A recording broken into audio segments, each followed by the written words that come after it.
हरतालिका तीज आने वाली है, तो तैयारियां भी जोरों शोरों से शुरू होने लगी है। तो हरतालिका तीज कैसे, कब और क्यों मनाना चाहिए और किसको मनाना चाहिए, ये सब बातें तो सभी बताते हैं और तीज खत्म हो जाती है और भूल जाते हैं। परंतु आज हम इसके बारे में कुछ हटके बात करेंगे, कुछ आपको जानकारी मिले, आप अपने जीवन में इसका उपयोग कैसे कर सकते हैं, इसको अपने जीवन में कैसे उतार सकते हैं।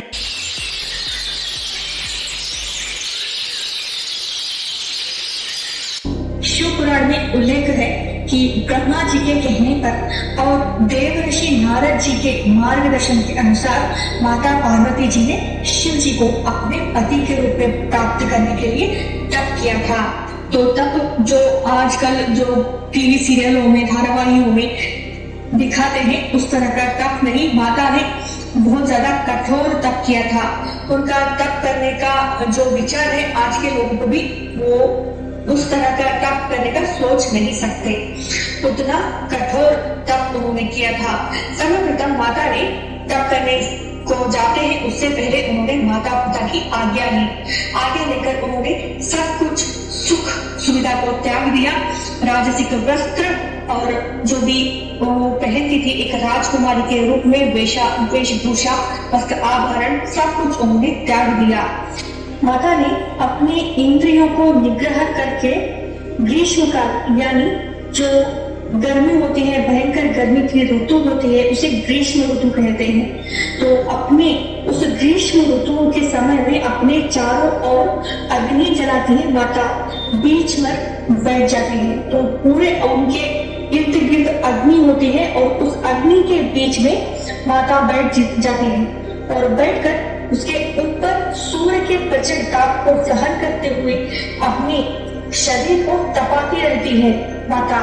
और ऐसे ही वर्षा काल जो होती है, उस वर्षा काल में माता खुले आकाश के नीचे बैठकर तप करती है। तो बहते हुए जलाधारा, उसके जलाधार में ही उनका शरीर सींचता रहता है, यानी निरंतर जो वर्षा होती है उनके ऊपर गिरती रहती है। तो ऐसे वर्षा में माता खुली आकाश के नीचे बैठकर तप करती है। और भयंकर शीत ऋतु में माता जल के मध्य रात दिन बैठकर उन्होंने कठोर तप किया है। यानी हिमालय का जो ठंडा पानी होता है कैसा होता है आप जानते हैं, तो जो बर्फ होता है उसके मध्य ठंडा पानी होता है, उसमें हाथ भी हम नहीं डाल सकते। तो उस ठंडे पानी में बैठकर माता तप करती है। हम सोच भी नहीं सकते ऐसा करने का। तो माता ने ऐसा एक दो दिन नहीं किया, कई वर्षों तक ऐसे तप किया है। तब जाकर भगवान शिव जी उनसे प्रसन्न हुए हैं। जी हाँ, इस तरह माता ने सर्वप्रथम अन्न को त्यागा, फल और जल ग्रहण करके उनमें तप करना शुरू कर दिया था सर्वप्रथम शुरुआत में।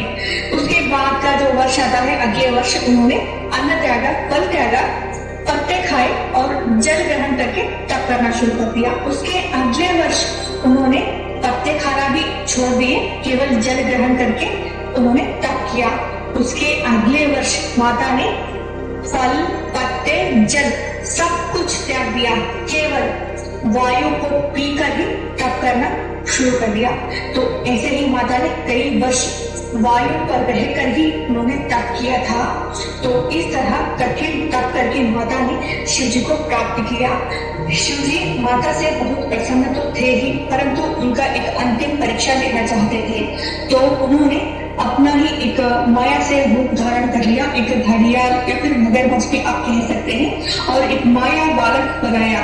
तो बालक जो है उस पास के समंदर या फिर एक पानी का झरना कुछ भी कह सकते हैं, उस पानी के अंदर जो मगरमच्छ है वो माया बालक को खींचने लगता है, पानी के अंदर खींच के ले जाने लगता है। तभी वो बालक रुदन करने लगता है। तो उसका रुदन माता पार्वती जी सुन लेती है। तो माता पार्वती जी वहीं पर तप करती रहती है। तो वो जाकर उस बालक को खींचकर बाहर लाने की प्रयत्न करते हैं। तभी वो मगरमच्छ बोलता है कि हर 6वें दिन मुझे आहार प्राप्त होता है, तो ये मेरा आहार है, मुझे भगवान का आशीर्वाद प्राप्त है कि हर छठवें दिन ही तुम्हें आहार ग्रहण होगा, तो मैं कैसे छोड़ दूं इस बालक को। तो तभी माता पार्वती जी कहती हैं कि इस बालक को छोड़ दीजिएगा, मैं अपनी पूरी तपस्या का फल आपको देती हूँ। तो यह कहकर माता अपनी पूरी तपस्या का फल जो है उस मगरमच्छ को देती हैं। देखकर फिर से उस बालक को रक्षा करके उसको बचाकर माता आकर तप करना प्रारंभ करती है फिर से। तब ही भगवान शिव जी प्रकट होते हैं और माता पार्वती जी से प्रसन्न होकर कहते हैं, हे देवी, आपका तप सफल हो चुका है। मैंने आपका परीक्षा लिया था, वो मगरमच्छ मैं ही था। तो आपने जो तप अर्पण किया था उस मगरमच्छ को, वो मुझे ही पहुंचा है और वो तप अक्षय रूप में कई गुना बढ़ चुका है और वो तप आपको भी मिलेगा। तो ये कहकर भगवान शिव जी माता पार्वती से प्रसन्न होकर विवाह करने का प्रस्ताव को मान लेते हैं। मित्रों, इस कथा को सुनाने का मेरा एक कारण था। वो कारण यह है कि माता पार्वती जी आदि शक्ति है, तो भगवान शिव जी आदि शक्ति जी का इतना परीक्षा लेते हैं, तो हम सब एक क्या कहें, हम सब एक केवल मामूली मनुष्य है, सामान्य मनुष्य है।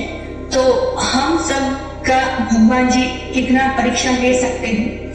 उतने ज्यादा परीक्षा देने के योग्य तो हम नहीं हैं, क्योंकि हम एक सामान्य मनुष्य हैं। तो हम थोड़ा तो भगवान के लायक बने, इतना काम तो हम कर सकते हैं, है ना मित्रों। परंतु हमें सत्य, निष्ठा, अहंकार से दूर रहकर, क्रोध से दूर रहकर एक उत्तम जीवन जीने का प्रयत्न करना चाहिए। ये पता है क्योंकि कलयुग है, कलयुग में इतना अच्छा जीवन जीना उतना आसान नहीं है, परंतु हम प्रयत्न अवश्य कर सकते हैं, है ना। तो कैसा लगा ये वीडियो जरूर बताइएगा। पसंद आती है तो शेयर अवश्य कीजिएगा, साथ में सब्सक्राइब भी कीजिएगा और वीडियो अच्छी लगती है तो एक लाइक अवश्य दीजिएगा। बहुत बहुत धन्यवाद। मिलते हैं अगले वीडियो में, तब तक के लिए नमस्कार।